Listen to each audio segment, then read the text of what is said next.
వరలక్ష్మి అమ్మవారికి ఎంతో ప్రీతికరమైన నైవేద్యం pulihora. Welcome to episode 5. Temple style pulihora recipe కోసం నేను చెప్పినట్టు యాజ్ ఇట్ ఈస్ చేసుకోండి. దానికోసం ముందుగా రైస్ కుక్ చేసుకోవాలి.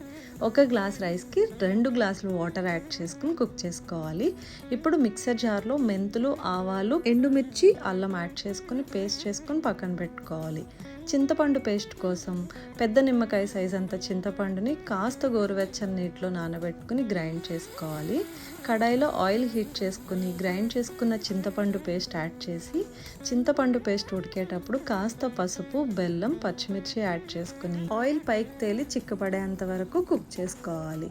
ఇప్పుడు ముందుగా కుక్ చేసుకున్న రైస్లో తగినంత సాల్ట్, కాస్త పసుపు, ఆయిల్, కరివేపాకు యాడ్ చేసుకుని మంచిగా మిక్స్ చేసుకుని అన్నం చల్లారబెట్టుకోవాలి.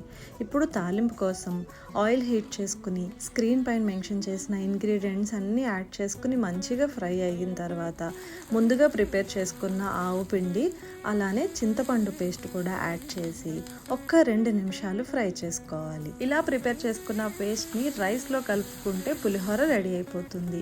కాస్త మిగిలింది అనుకుంటే ఎయిర్ టైట్ కంటైనర్లో స్టోర్ చేసుకుని ఫ్రిడ్జ్లో పెట్టుకుంటే ఎప్పుడు కావాలంటే అప్పుడు తీసుకుని నిమిషాల్లో పులిహోర రెడీ చేసుకోవచ్చు.